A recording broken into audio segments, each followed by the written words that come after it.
melawai. Terima kasih Anda masih bersama kami di Kompas Petang. Saudara, sejumlah ASN dan anggota DPRD terlihat bermain ponsel saat rapat paripurna di DPRD Kabupaten Madiun, Jawa Timur. DPRD Kabupaten Madiun menyatakan tindakan ini bisa mencederai kesakralan rapat paripurna.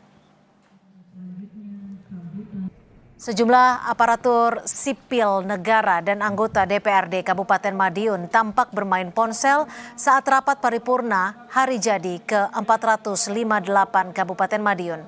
Sejumlah peserta sidang paripurna juga terlihat lebih fokus pada ponsel masing-masing, mulai dari bersuah foto sampai membuka aplikasi media sosial.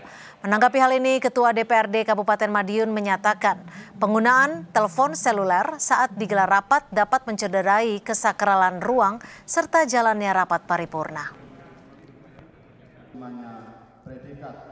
Ya, pada prinsipnya kami juga mengimbau juga memberi masukan kepada semua siapapun dari yang ikut paripurna, kami ya jangan sampai lah, karena paripurna itu adalah sakral dan kita betul-betul itu di dalam rapat paripurna itu betul-betul rapat yang sakral ya. Maka dari itu ya jangan sampai lah lain kali kejadian itu terulang kembali di ruangan paripurna DPRD kami.